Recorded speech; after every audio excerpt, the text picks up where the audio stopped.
Hello everyone! Have you ever wondered if it's possible to beat Final Fantasy I using nothing but low-level white mages? I cry myself to sleep every night thinking about this, and I'm sure you do as well. So, I decided to get an answer for this. The rules are: this game has a feature called the boost settings. This includes stuff like no encounters, 0 to 4 times the XP, 0 to 4 times the gil. I will be using these settings. And I also have to level up my characters evenly, so I cannot just level one character, I have to level all of them.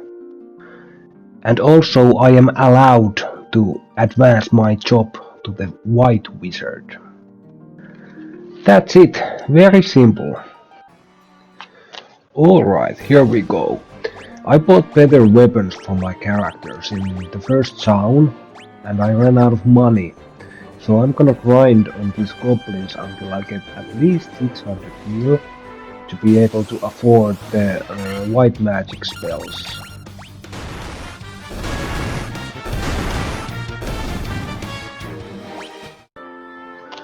I now have everything I need from this town.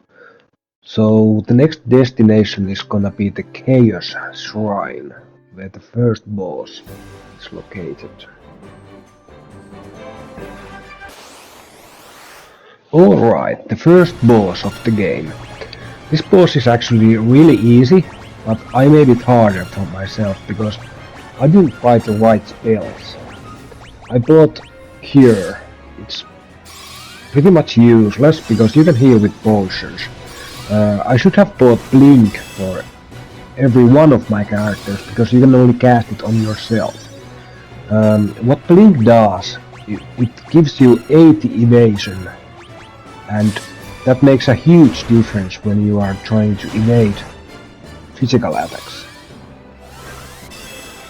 And also, I didn't know this at the time as I was recording this, but Blink stacks. You can stack it like 3 to 4 times to get up to 255 evasion, which means you basically almost always evade physical attacks. The same thing also applies to the Protect spell.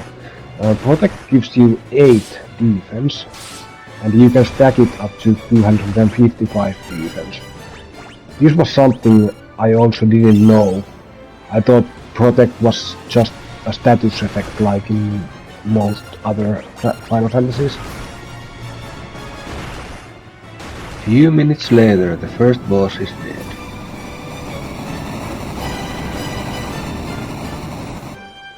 Now we move on to the next town. We can actually buy the leather gloves upgrade from here. We also have to fight a mandatory battle to get our ship. Oh boy, this fight is already much harder. I actually died like 10 times to 10. Since there's 9 pirates, they can easily overwhelm me at the start before I even get to do anything. I start off the fight by casting Protect and Blink on myself. This will help me evade and take less damage from their attacks.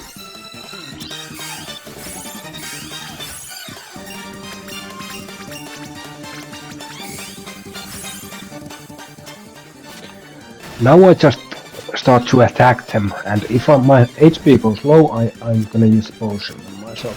That's all there is to this fight.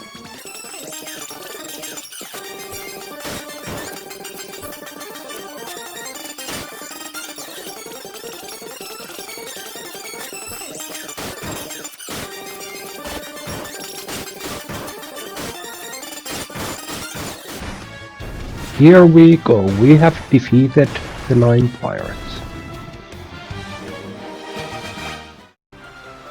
Now we can take the ship and sail to the next town. There's some upgrades we can buy here, but we don't have enough money yet. I go to the next dungeon to loot some treasure chests to get money, so we can buy those upgrades. We buy everything we need, and then we come back to the dungeon to fight this mini boss. But as you can see, it's not going so well right now. I tried to fight these guys like maybe 100 times at level 1, and I just couldn't do it. There's 4 of these and they basically one-hit kill me every time, unless it's a miss, but that's very unlikely to happen. If I somehow make it to turn 2, that's when I will die. You can actually get a preemptive attack against these guys. It makes a little bit of difference, but not enough. So this is where I gave in and I went to level up. I leveled up my characters one by one because I wanted to manipulate the stat gains you get when you level up. A little bit about leveling in this game. First of all, the stats you gain from a level are random. At some levels you are guaranteed a boost to a certain stat. There are 5 stats: strength, agility, intelligence, stamina and luck. There's a 1 in 8 chance for each of these to raise by 1. I now realize these stat boosts don't really make a difference in a low level game, but what does make a difference though is HP. HP can raise by about 3 or by about 25. Yeah, you heard me right. 3 or 25. That's a huge difference. So I leveled up all of my characters not only once, but twice. And I made sure that I got the big HP boost on every level. This took my HP from 33 to about 85. I should be able to survive the Pisco Demons now. Oh, and I almost forgot. Now that I'm level 3, I get access to the tier 2 white magic spells. Even after leveling up, these guys give me a hard time. On this attempt I get a preemptive attack, so I get to cast Blink once before they act. On the second turn I cast Blink again, and sadly one of my character dies. Then with my remaining MP I cast Protect on myself. After looking at this footage, I should have cast Blink one more time, but I didn't know better at the time. Now I'm out of MP for the level 1 spells, so I cast Invis, which is a new spell on the level 2 spells. It's basically a weaker Blink, it raises your evasion by 40, but on the plus side you can cast it on anyone. Once I have finished buffing, I'm just gonna attack them. My damage is really bad on them, but thankfully they only have 84 HP I think, so it takes a couple of minutes to pummel them down. And here one of the demon crit hits me and kills one of my party members. I'm not gonna bother reviving him because buffing him takes too long. The rest of the fight goes smoothly. It takes about 10 minutes to kill them, but in the end we managed to do it. This was a big roadblock, and I'm sure there will be others later. After some very deep storytelling, we end up fighting the Dark Elf Astus. Now this fight is a joke compared to the previous one. Astus can cast a lot of spells, but he has one major weakness. You can just silence him. He's unable to cast them after that. It takes a couple of turns to land the silence on him, but after that he's pretty harmless. He still has a normal attack, but it's nothing dangerous. Astos has like 400 HP, and my attacks are doing mostly 1 damage at a time. Roughly 10 minutes later, he goes down.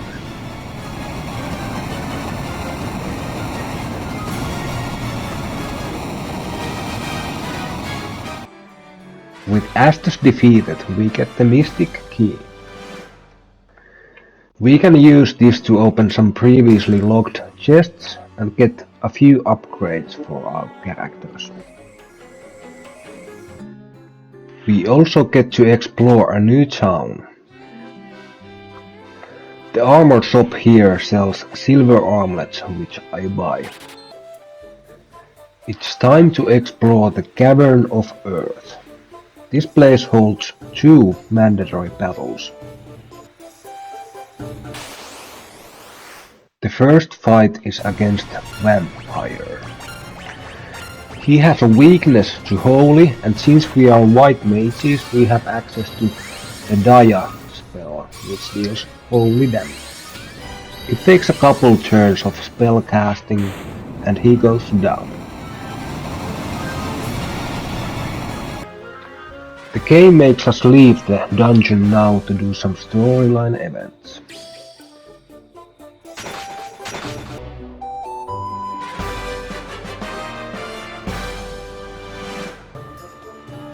After that, we come back to face the final boss of the dungeon, the almighty Lich.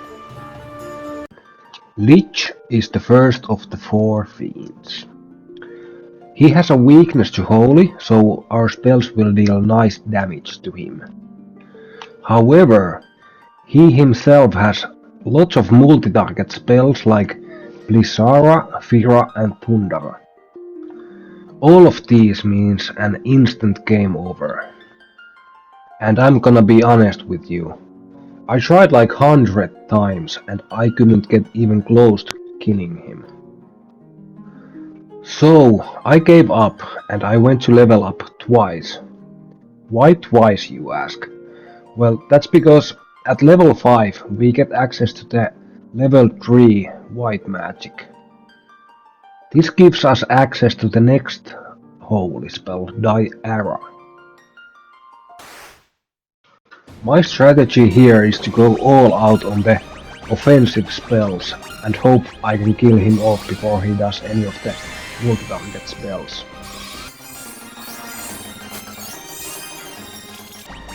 Here he cast Thundara, which almost kills me. I decided to continue and try to heal myself.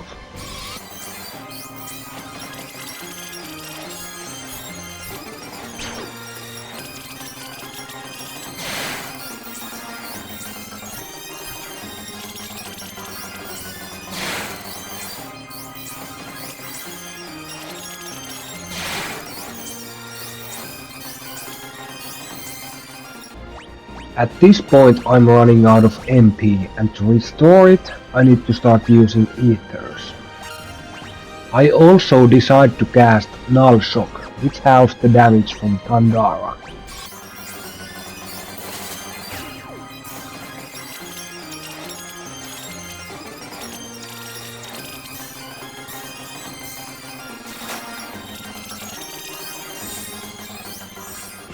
Lich is almost dead here, but then he decides to use fire.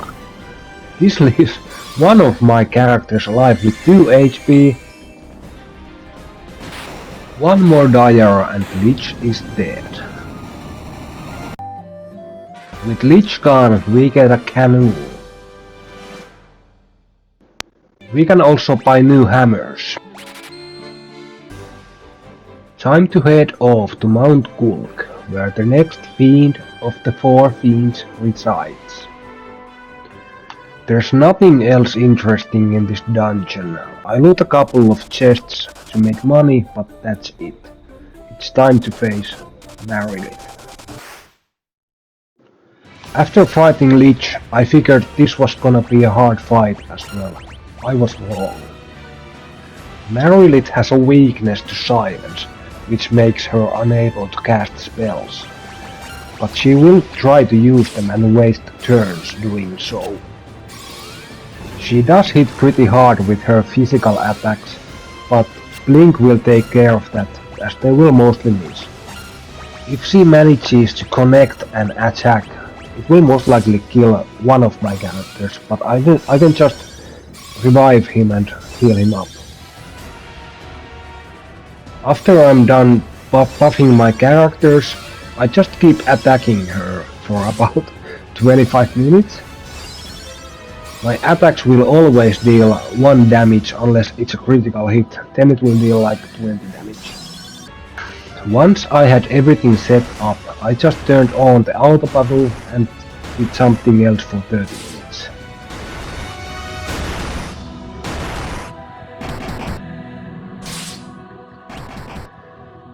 And there we go, Meredith is dead. What an easy boss. Now it's time to head to the ice cavern. There's nothing really interesting here, I just loot a couple of treasure chests for money and then I get the levy stone. There was also a couple of fights with easy monsters, but I'm not gonna show those because they were really easy. And now I have the airship. Now I can access the town of Gaia. Gaia sells some new defensive gear for us, but I just can't afford it all yet. I will come back here once I have enough money to buy everything. Next I go to the Citadel of Trials for 2 reasons. I want to get the rat's tail from there to advance my white mages to white wizards. And I also want to loot the treasure chest because there's some goodies in there. I now have everything I came here for.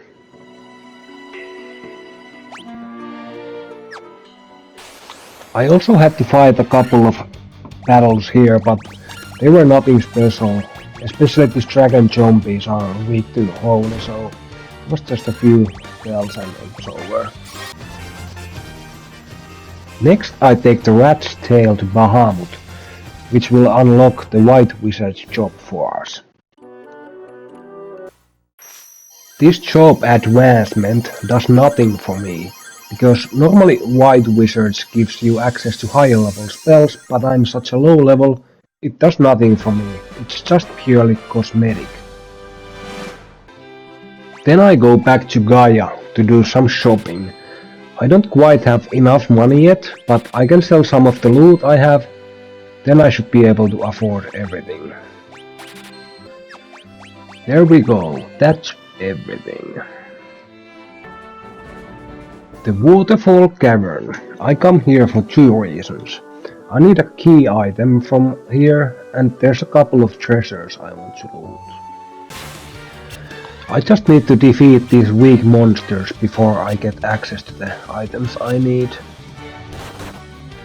In this battle I also noticed something interesting. If you look closely, you can see that one of my characters has stone status, but he's still standing there and the enemies can attack him. So keep this in mind for later.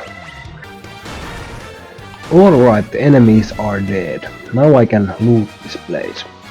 The most important thing here is a ribbon. It's a best-in slot helmet for mages, but the best part about it is it nullifies all status effects and halves all elemental damage, so it's really good.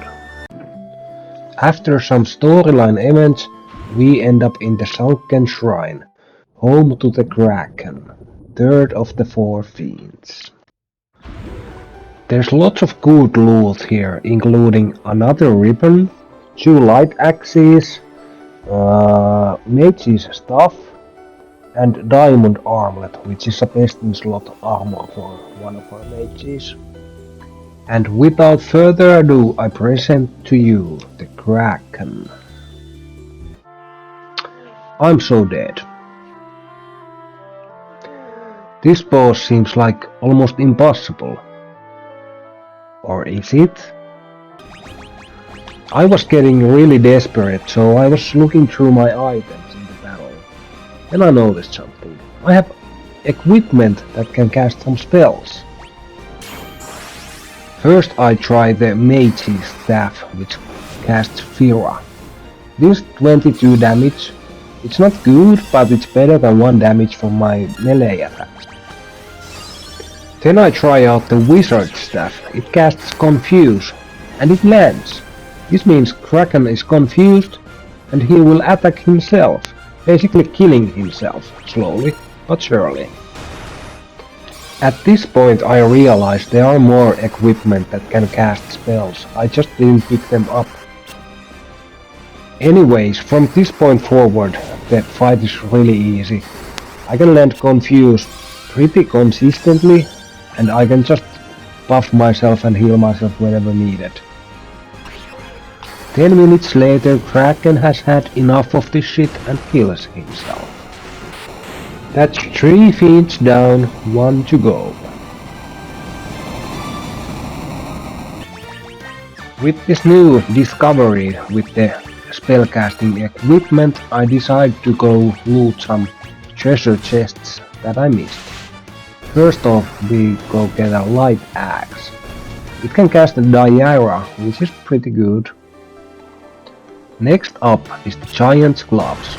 These gloves are very good, I just didn't know it at the time. I will explain why later. And lastly, the Gauntlets. They can cast Thundara, which could be useful. At this point I started to wonder, are there any other items I could be using to make my life easier? And I made this discovery. This guy sells these potions. They temporarily raise your stats in battle. I'm thinking this Giant's Tonic that raises your HP is gonna be game breaking. So I buy all of these, and actually I go grind a little bit more gil to buy even more. And then I continue on. We end up in a place called Mirage Tower. In there I find a Thor's hammer, which is our new best in slot weapon. We also have a fight against this blue dragon. I now decide to test out the new potions that I bought.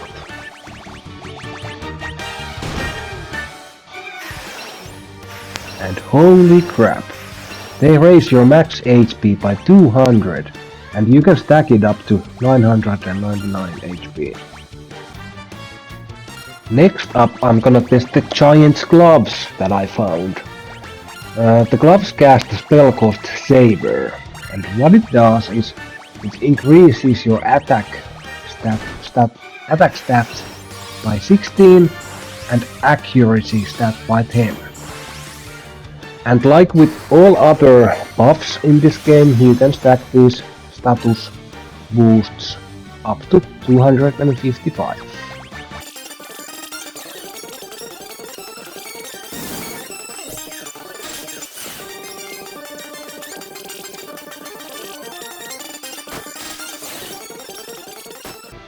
Alright, that's enough of buffing, let's see the damage. 408 with just an attack on the White Mage. After the fight we get access to the Flying Fortress. There's a couple of interesting loots here, including this ribbon, that's our best in slot helmet. There's also the White Robe, it can cast Invisera when used, and the Protect Cloak, that's the best in slot shield for us. Then it's time to face Tiamat, the last fiend of the 4 fiends. The strategy for this fight is just to buff up one character. I start off with using the Giant's Tonic to get over 900 HP. Then I heal up with high potions. My first party member dies here, but I don't bother reviving him. He doesn't have a ribbon, so he has no chance to survive. Next I start using the Saber spell to buff up my attack. Meanwhile my other 2 party members die as well. I'm gonna leave them dead. It's gonna be 1-on-1. from now on. I actually decide to buff my evasion with Blink as well. For the rest of the fight I just alternate between high potions to heal myself and with Saber to buff myself until I'm ready to attack. Alright, it's time to go all out on the attacks. Tiamat has no chance to survive this. All in all, this was the easiest of the 4 fiends. Mostly because I found out about the Giant's Tonic and the Giant's Gloves.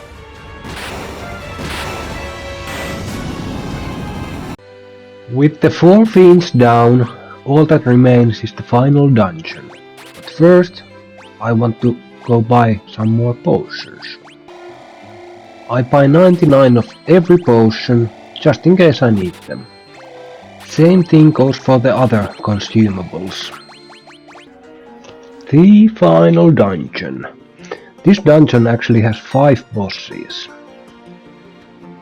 But the first 4 bosses are just the 4 fiends in a slightly stronger form. I'm not gonna show my strategies for these fights because they are basically the same as the last fight with Tiamat. Lich dead again. Marilith destroyed again. Kraken killed again. And finally Tiamat defeated again.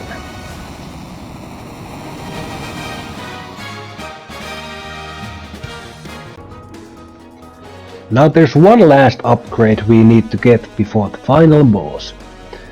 There's a treasure chest here that contains the Masamune sword. For some reason, white mages can equip it, and it's one of the best weapons in the game. Then I grind on these monsters for about an hour, because I desperately need X potions for the last boss. Now, do you remember earlier in this video how I talked about the stone status effect? Now I'm gonna turn 3 of my party members to stone to prepare for the final boss. What this means is that the final boss will target my stoned members and waste his turns because he cannot damage them. And on top of that, Final Fantasy 1 has this weird mechanic where the top row party member gets targeted 50% of the time, and the second one from the top gets targeted 25% of the time. And the remaining 2 party members are targeted 12.5% of the time. So all in all, this means I have 1 in 8 chance that the boss will target my living character.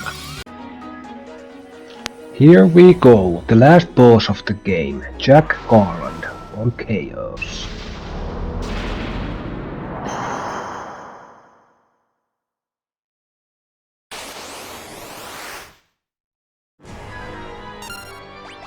Chaos has a lot of spells that will one-hit kill me on the first couple of turns. So I just have to get lucky that he doesn't use those before I get my HP up.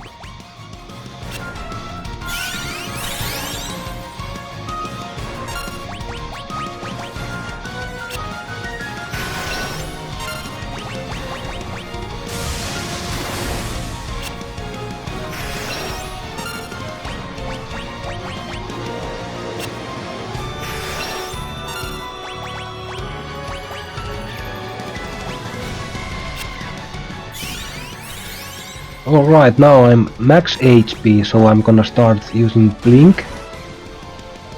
I'm being very careful with my HP because Chaos can cast Flare, which deals like 400 damage, and he always gets a first turn. So basically, if I have anything under 800, I could die, because I don't have time to react to it.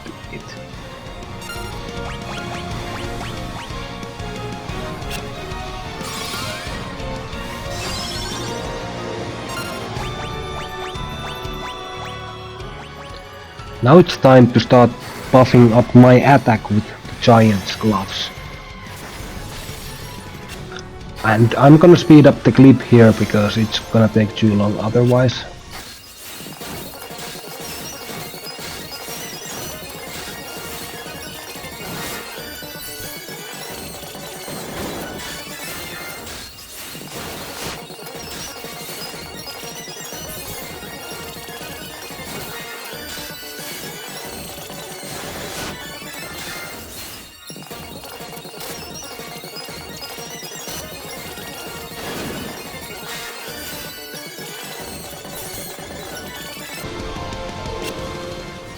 Alright, now I'm done with the buffing, so I'm gonna go all out offensive on him.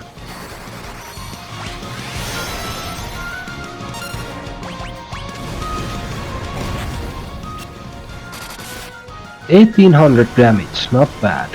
But keep in mind that Chaos has 20,000 HP and at any time he can cast Cure to heal himself for 10,000.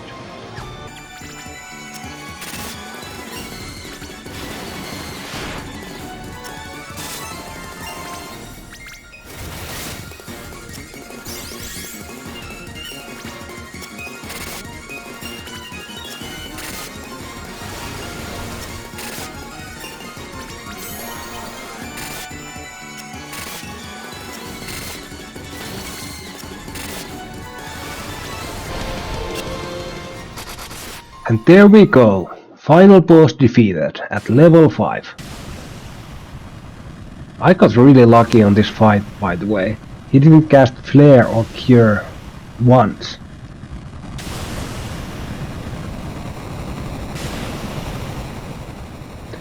So, now we have our answer. Final Fantasy 1 can be beaten with low-level white mages. Level 5 to be exact. I actually think it can be done at even lower levels. You just have to get lucky to get past the Lich boss. I think everything after that is gonna be easy. What do you think? So yeah, my job here is done. If you would like to see some other Final Fantasy related challenges, please comment below and maybe I can do those. And actually it doesn't even have to be Final Fantasy. Anything that's on the PS4 or PS5. Bye bye!